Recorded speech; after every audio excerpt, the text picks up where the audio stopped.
प्रिय विद्यार्थियों, मैं धर्मेंद्र कुमार, सहायक प्रोफेसर हिंदी विभाग, राम जयपाल महाविद्यालय छपरा।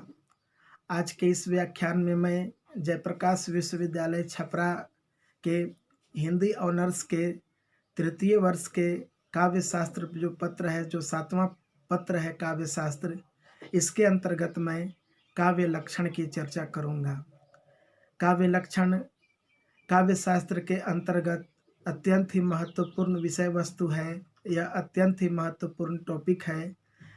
विद्यार्थियों, काव्य लक्षण का तात्पर्य है, या मैं कह सकता हूँ या हम कह सकते हैं कि काव्य लक्षण का अर्थ है कि कविता क्या है, उसका स्वरूप क्या है, या कविता की परिभाषा क्या है।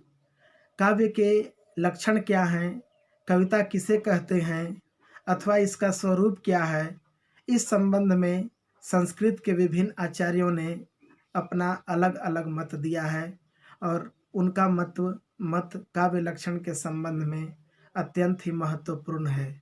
सबसे पहले मैं नाट्य शास्त्र लिखने वाले आचार्य भरत मुनि की चर्चा करूंगा। आचार्य भरत मुनि ने अपने प्रसिद्ध ग्रंथ नाट्य शास्त्र में उन्होंने अलग से कोई काव्य की परिभाषा नहीं बताई, उन्होंने अलग से कोई काव्य का लक्षण नहीं बताया। हाँ, उन्होंने नाट्य शास्त्र की रचना के दौरान ही नाटक को काव्य की तरह ही मानते हुए उन्होंने काव्य के लक्षण इस प्रकार बताए। मृदु ललित पद पाठ्यम, मृदु ललित पद पाठ्यम, गूढ़ शब्दार्थहीनम, जनपद सुख बोध्यम, युक्ति मनृत्य योजयम, बहुकृत रस मार्गम संधि संधान युक्तम, बहुकृत रस मार्गम संधि संधान युक्तम, संभवति शुभ काव्यम नाटक प्रेक्षकाणाम। इसका अर्थ है, आचार्य भरत मुनि के अनुसार काव्य मृदु और ललित हो, पढ़ने योग्य हो, उसे गुढ़ शब्दार्थ नहीं हो, उसमें गुढ़ शब्दार्थ नहीं हो, अर्थात काव्य सरल हो, सामान्य व्यक्ति के लिए सुख अथवा आनंद का बोध कराने वाला हो, और काव्य को रस से युक्त होना चाहिए, रस से काव्य में रस शामिल होना चाहिए, काव्य साधारण मनुष्य को, सामान्य जन को अच्छा लगने वाला होना चाहिए। आचार्य भरत मुनि के बाद हिंदी संस्कृत के एक अत्यंत ही महत्वपूर्ण आचार्य भामह ने काव्य लक्षण के संबंध में कहा, शब्दार्थों सहितो काव्यम, शब्दार्थों सहितो काव्यम अर्थात शब्द और अर्थ दोनों का सहित भाव ही काव्य है। आचार्य भामह के बाद आचार्य भामह ने शब्द और अर्थ से युक्त रचना को काव्य माना। इसके बाद आचार्य भामह के बाद आचार्य दंडी ने अपनी पुस्तक काव्यादर्श में इन्होंने काव्य लक्षण के संबंध में कहा, शरीरम ताव दिष्टार्थ, शरीरम ताव दिष्टार्थ व्यच्छिन्ना पदावली, शरीरम ताव दिष्टार्थ व्यच्छिन्ना पदावली, अर्थात अभीष्ट अर्थ को, अभीष्ट का यहाँ तात्पर्य विशेष या जो कवि के मन में जो लक्ष्य है, अर्थात अभीष्ट अर्थ को अभिव्यक्त करने वाली पदावली ही काव्य शरीर है। इन्होंने काव्य की नहीं बल्कि काव्य शरीर की चर्चा की, और काव्य शरीर के अंतर्गत सबसे महत्वपूर्ण जो तत्व माना वह है अभीष्ट अर्थ। मतलब कवि जो रचना करता है, कवि जो काव्य की रचना करता है, उसका जो प्रमुख लक्ष्य है, उसका जो मुख्य उद्देश्य है, वह अभीष्ट अर्थ की प्राप्ति है।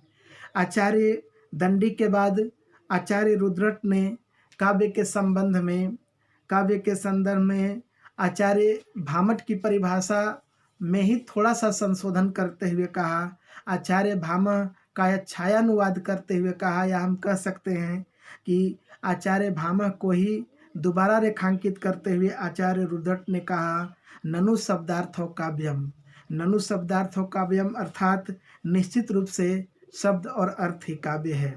आचार्य रुद्रट के बाद आचार्य आनंदवर्धन जो ध्वनि संप्रदाय के प्रवर्तक थे, इन्होंने काव्य लक्षण के संबंध में कहा, शब्दार्थ शरीरम तावत काव्यम, शब्दार्थ शरीरम तावत काव्यम, अर्थात काव्य तो शब्दार्थ के शरीर वाला है, काव्य तो शब्दार्थ के शरीर वाला है, उसकी आत्मा तो कुछ और है।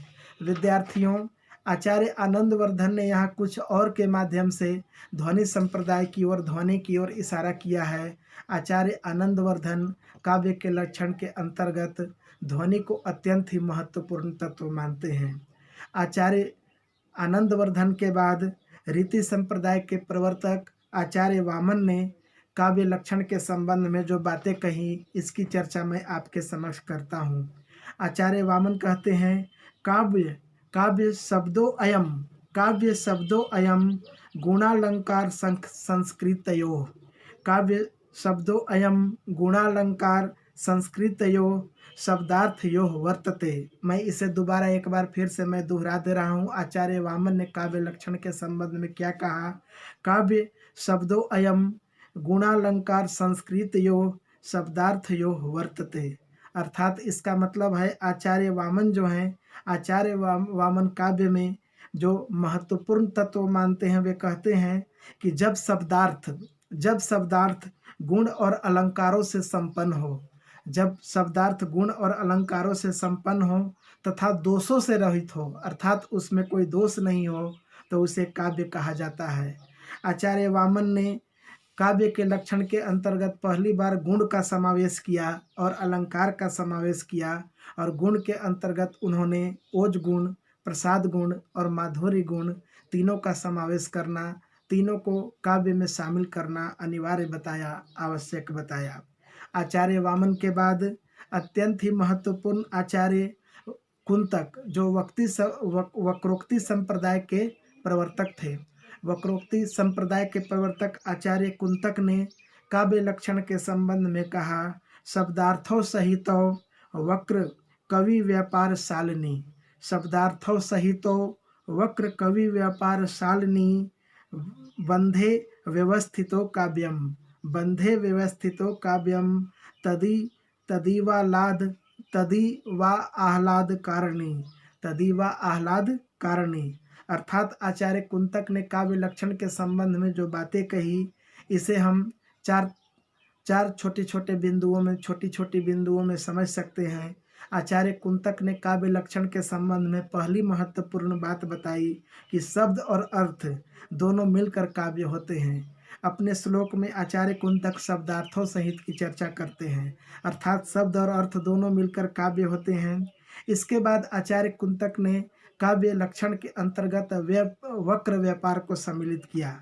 वे कहते हैं कि वक्रता से विचित्र गुणों और अलंकारों की संपदा का परस्पर स्पर्धा पर आ जाना ही शब्दार्थ का उचित स्वभाव है।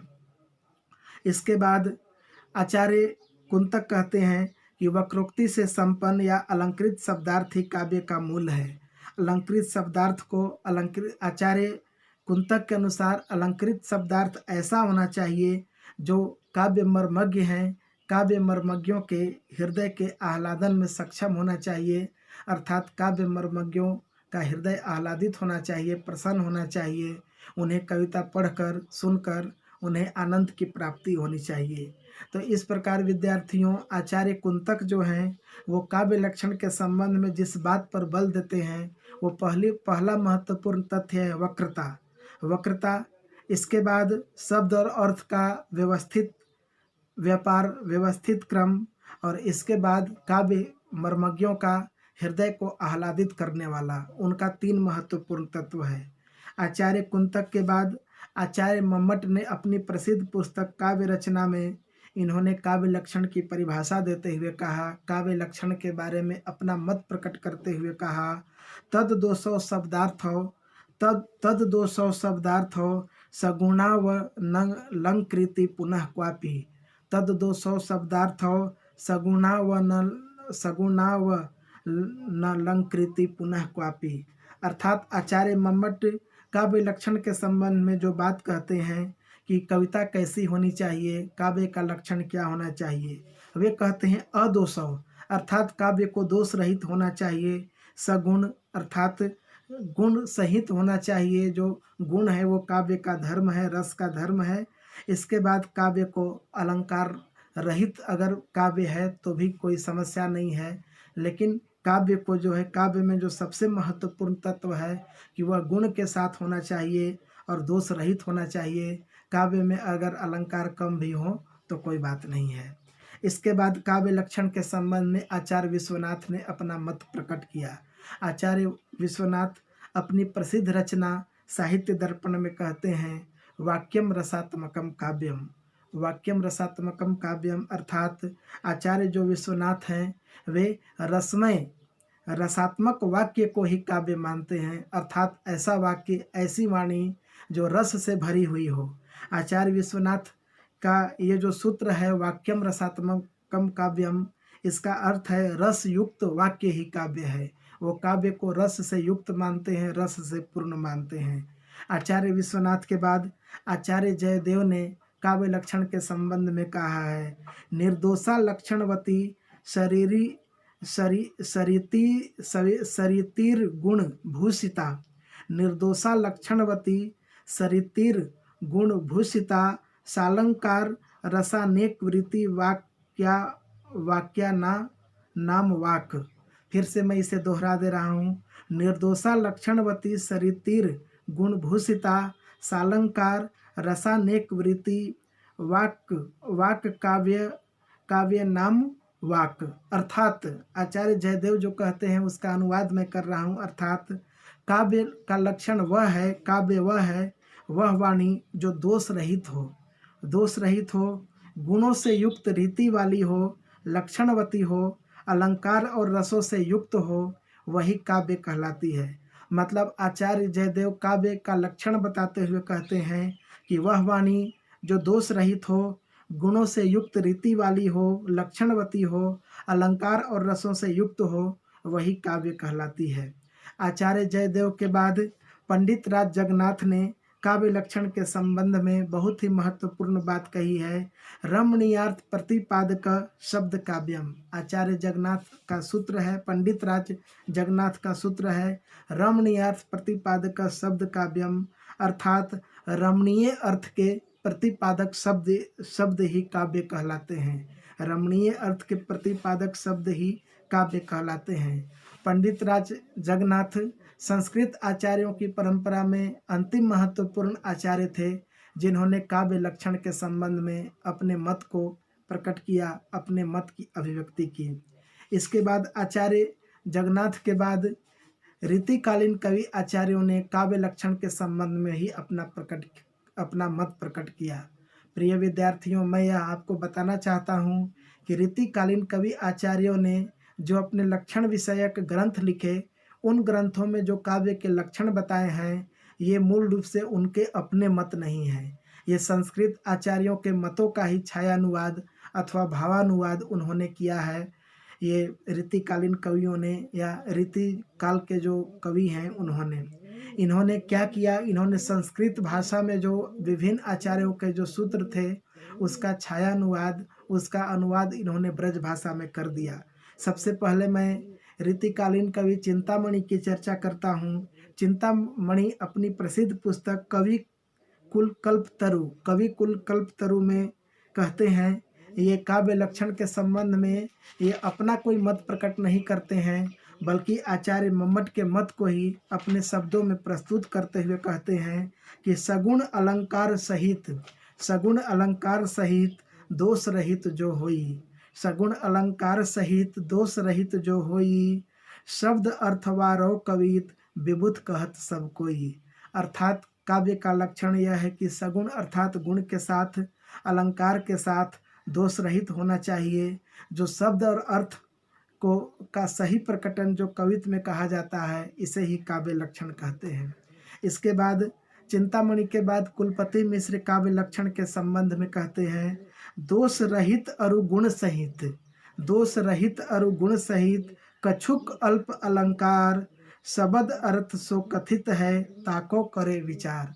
अर्थात काव्य लक्षण पर विचार करते हुए कुलपति मिश्र कहते हैं कि काव्य जो होना चाहिए, काव्य दोष रहित और गुण सहित होना चाहिए, उसमें कुछ अल्प मात्रा में अलंकार भी होना चाहिए, और शब्द का अर्थ जो कहा जाए उसी काव्य के लक्षण पर हमें विचार करना चाहिए। इसके बाद कुलपति मिश्र के बाद सोमनाथ ने आचार्य मम्मट का ही छायानुवाद करते हुए काव्य का लक्षण बताया।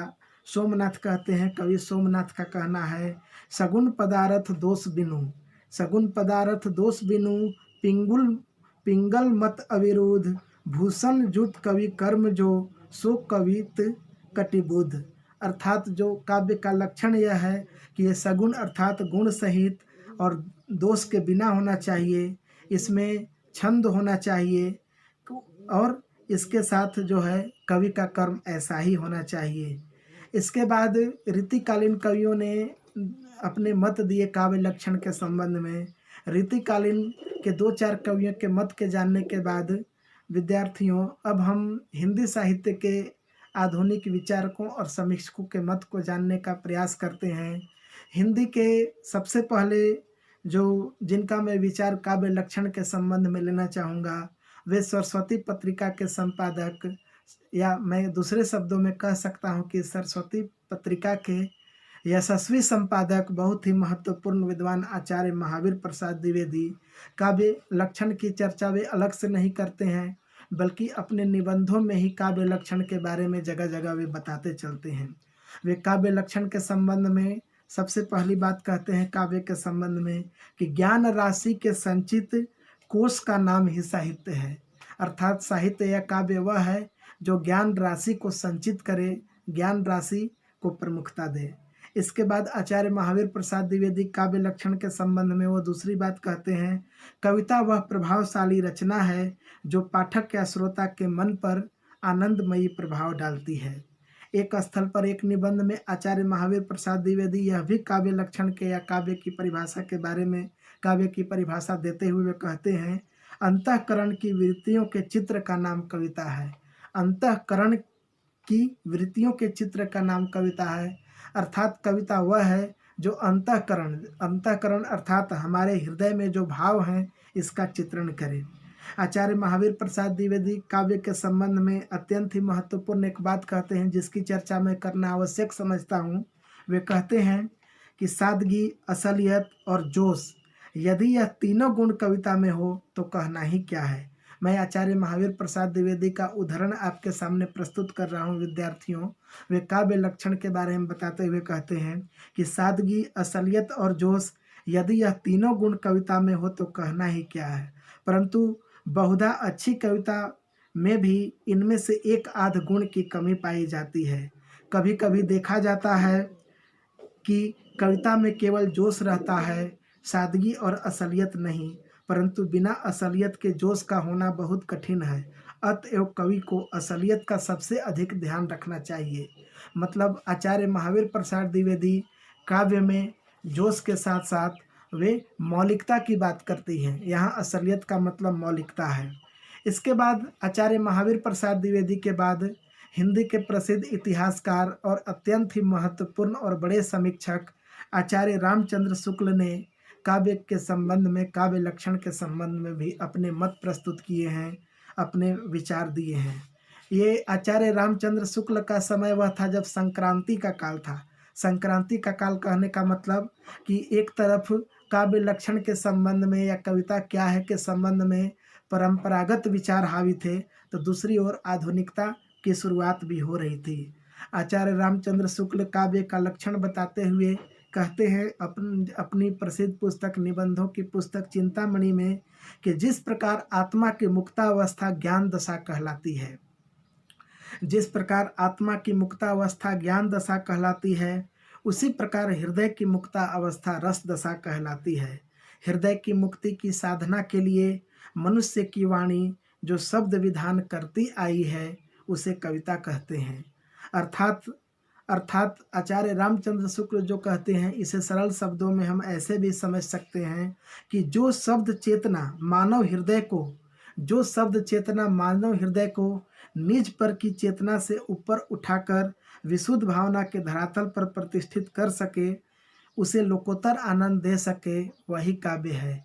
कहने का मतलब यह है, कहने का आशय यह है कि कविता वह होती है जो हमें अपनों परायों के बंधन से मुक्त करे, जो हमें पर निज के बंधन से मुक्त करे। वह काव्य जो है, काव्य सुनने के बाद, काव्य को पढ़ने के बाद वह आनंद प्राप्त होता है जिससे मनुष्य का हृदय मुक्त हो जाता है और मुक्त हृदय में अपने पराये की भावना समाप्त हो जाती है। एक अलग भाव भूमि में ही उसके हृदय की अवस्था होती है। इसी अवस्था को आचार्य रामचंद्र शुक्ल कहीं ना कहीं काव्य लक्षण बताते हैं। आचार्य रामचंद्र शुक्ल के बाद हिंदी के प्रसिद्ध छायावादी कवि जयशंकर प्रसाद ने भी काव्य लक्षण के संबंध में जो बातें कही है उसे मैं आपके सामने रख रहा हूँ, उसे मैं प्रस्तुत कर रहा हूँ। आचार्य जयशंकर प्रसाद कहते हैं, कवि जयशंकर प्रसाद कहते हैं कि काव्य आत्मा की संकल्पनात्मक अनुभूति है। काव्य आत्मा की संकल्पनात्मक अनुभूति है जिसका संबंध विश्लेषण, विकल्प या विज्ञान से नहीं है। यह एक श्रेयमयी प्रेम रचना है। काव्य या साहित्य आत्मा की अनुभूतियों का नित्य नया रहस्य खोलने में प्रयत्नशील है। तो जयशंकर प्रसाद जो बातें कहते हैं इसमें मुख्य रूप से जो बातें निकल कर आती हैं, इनकी बात का जो मूल तत्व निकल कर आता है वह है जयशंकर प्रसाद काव्य लक्षण के अंतर्गत पहली जो महत्वपूर्ण बात बताते हैं वो यह है कि जयशंकर प्रसाद पाठक की अपेक्षा कवि को प्रमुख स्थान देते हैं। अपने काव्य के लक्षण में जयशंकर प्रसाद सत्यम शिवम सुंदरम का समावेश करते हैं। इसके बाद जो जयशंकर प्रसाद का यह जो काव्य लक्षण है यह क्रोचे की सहजानुभूति से भी समानता रखता है। और कवि जयशंकर प्रसाद ने काव्य के लक्षण को भावना से संबंध जोड़ने का काम पहली बार किया। इन्होंने काव्य को आत्मा की संकल्पनात्मक अनुभूति कहा, अर्थात आत्मा के विशुद्ध संकल्प का नाम ही और उसकी अनुभूति का नाम ही काव्य है। इसके बाद प्रेमचंद जो हैं, प्रेमचंद कविता को जीवन की आलोचना मानते हैं। वो बोलते हैं कि जीवन के गुण दोषों का निष्पक्ष वर्णन ही, समीक्षात्मक वर्णन ही काव्य है। प्रेमचंद हिंदी के मूर्धन्य कथाकार या उपन्यासकार। प्रेमचंद कहते हैं कि साहित्य जो है वह जीवन की आलोचना है। प्रेमचंद के बाद महादेवी वर्मा कविता क्या है इसके संबंध में अपने विचार को रखती हुई कहती हैं कि कविता कवि विशेष की भावनाओं का चित्रण है। कविता कवि विशेष की भावनाओं का चित्रण है और वह चित्रण इतना ठीक है कि उससे वैसी ही भावनाएं किसी दूसरे के हृदय में आविर्भूत होती है। महादेवी वर्मा के पास हिंदी के प्रसिद्ध समीक्षक नंद दुलारे वाजपेयी ने काव्य लक्षण की परिभाषा देते हुए काव्य लक्षण के बारे में बताते हुए कहा, आचार्य नंद दुलारे वाजपेयी का कहना है कि काव्य तो प्रकृत मानव अनुभूतियों का नैसर्गिक कल्पना के सहारे ऐसा सौंदर्यमय चित्र है जो मानव मात्र में स्वभावतः अनुरूप भावोच्छ्वास और सौंदर्य संवेदन उत्पन्न करता है। इसी सौंदर्य संवेदन को पारिभाषिक शब्दावली में रस कहते हैं। यद्यपि यह स्वीकार करना होगा कि रस का हमारे यहाँ दुरुपयोग भी कम नहीं किया गया। ये जो नंद दुलारे वाजपेयी जो अपना मत प्रकट करते हैं कविता के संबंध में, मतलब नंद दुलारे वाजपेयी मुख्य रूप से एक बात पर जोर देते हैं, वह है मानव अनुभूति को कल्पना के सहारे प्रकटीकरण पर, अभिव्यक्ति पर जोर देते हैं। इसके बाद विद्यार्थियों में काव्य लक्षण के संबंध में जो पाश्चात्य विचारक हैं, जो पश्चिमी विचारक हैं, इन्होंने क्या कहा है इस पर मैं चर्चा करूँगा। अरस्तु ने काव्य लक्षण के बारे में बताया, कविता क्या है इसके बारे में अरस्तु का कहना है, it is an imagination bye means of words. It is an imagination bye means of words, अर्थात अरस्तु का कहना है कि काव्य को भाषा के माध्यम से होने वाली ऐसी अनुकृति है जो मन पर अमिट प्रभाव छोड़ देती है। मतलब जो अरस्तु हैं, अरस्तु काव्य को अनुकृति मानते हैं, काव्य को नकल मानते हैं, ऐसी अनुकृति मानते हैं जो पाठक या श्रोता के मन पर अमिट छाप छोड़ती है, वही कविता है, अमिट छाप छोड़ता है वही काव्य है। कॉलरिज का काव्य के बारे में कहना है, कविता क्या है इसके बारे में कॉलरिज का कथन है, poetry is the best words in their best order. Coleridge कहते हैं कि poetry is the best words in their best order, अर्थात सर्वोत्तम शब्द अपने सर्वोत्तम क्रम में कविता है। जो सबसे बेहतर शब्द है जब वो बेहतर क्रम में आ जाता है तो वही कविता है, ऐसा कॉलरिज का कहना है। कॉलरिज के बाद प्रसिद्ध कवि विलियम वर्ड्सवर्थ ने कविता को अनुभूतियों का, प्रबल अनुभूतियों का स्वच्छंद वेग कहते हुए कहा है। विलियम वर्ड्सवर्थ का कहना है, poetry is the spontaneous overflow of powerful feelings. Poetry is the spontaneous overflow of powerful feelings. It takes its origin from emotions recollected in tranquillity. एक बार फिर से विलियम वर्ड्सवर्थ ने क्या कहा है, इसे मैं दोहराना चाहता हूँ विद्यार्थियों। Poetry is the spontaneous overflow of powerful feelings. It takes its origin from emotions recollected in tranquillity. अर्थात विलियम वर्ड्सवर्थ का कहना है कि कविता प्रबल अनुभूतियों का सहज उद्रेक है, जिसका स्रोत शांति के साथ स्मृत मनोवेगों से फूटता है। मतलब विलियम वर्ड्सवर्थ का कहना है कि जो कविता होती है, कविता मानव के अंदर उत्पन्न होने वाले जो भाव हैं, जो उमड़ने वाले भाव हैं, इनका स्पॉन्टेनियस ओवरफ्लो है। स्पॉन्टेनियस ओवरफ्लो है मतलब ये कहते हैं कि जब हमारे मनुष्य के अंदर कोई भावना उत्पन्न होती है और ये बहुत तेज़ी के साथ अभिव्यक्ति के माध्यम से बाहर निकल जाना चाहती है, वह मौखिक रूप से अथवा शब्दों के रूप में अपना प्रकटनकरण करना चाहती है, तो इसे हम कविता की संज्ञा से विभूषित कर सकते हैं। विलियम वर्ड्सवर्थ के बाद मैथ्यू आर्नल्ड ने कहा, poetry is at bottom a criticism of life. मतलब poetry is at bottom a criticism of life, अर्थात कविता जो है वह अपने मूल रूप में जीवन की आलोचना है। विद्यार्थियों, प्रेमचंद ने भी साहित्य को जीवन की आलोचना कहा था और मैथ्यू आर्नल्ड ने भी यह कहा है काव्य के संबंध में कि कविता अपने मूल रूप में जीवन की आलोचना है। डॉक्टर जॉनसन काव्य लक्षण के संबंध में बताते हैं, poetry is the art of uniting pleasure with truth by calling imagination to the help of reason.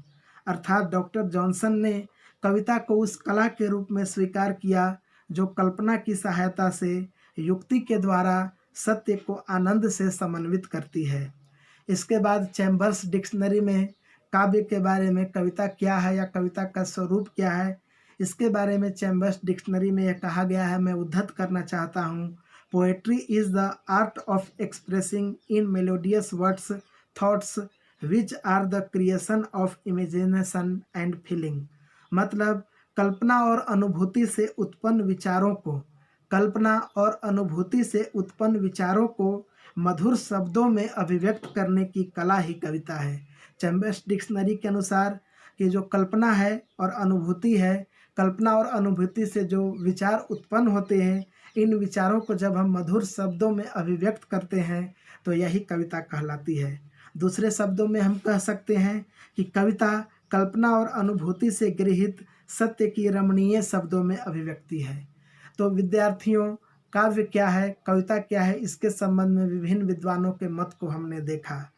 निष्कर्ष के रूप में हम कह सकते हैं कि शब्द जब अर्थ में रूपांतरित होते हैं और उन अर्थों को जब कवि की अनुभूति प्राप्त होती है और उस अनुभूति को जो कवि है वह कल्पना के सहयोग से रमणीय अर्थ को प्रतिपादित करता है, तो रमणीय अर्थ को प्रतिपादित करने वाला जो विचार है, ये विचार का ही उचित समन्वय कविता है। अर्थात मैं निष्कर्ष के रूप में यह कह सकता हूँ विद्यार्थियों, या हम कह सकते हैं निष्कर्ष के रूप में कि कविता क्या है। कविता उचित समन्वय है। किसका उचित समन्वय है? शब्द का, शब्दों का, अर्थ का, कवि की अनुभूति का, उसकी कल्पना का और रमणीय अर्थ को प्रतिपादित करने वाले, रमणीय अर्थ को अभिव्यक्त करने वाली विचारों का उचित समन्वय है। किसी कविता में जब उचित शब्द मिलते हैं, उचित अर्थ होता है, कवि की अनुभूति, कल्पना और हृदय को अच्छे रमणीय अर्थ को अच्छी लगने वाले जब विचार का समन्वय होता है तो वही कविता कहलाती है।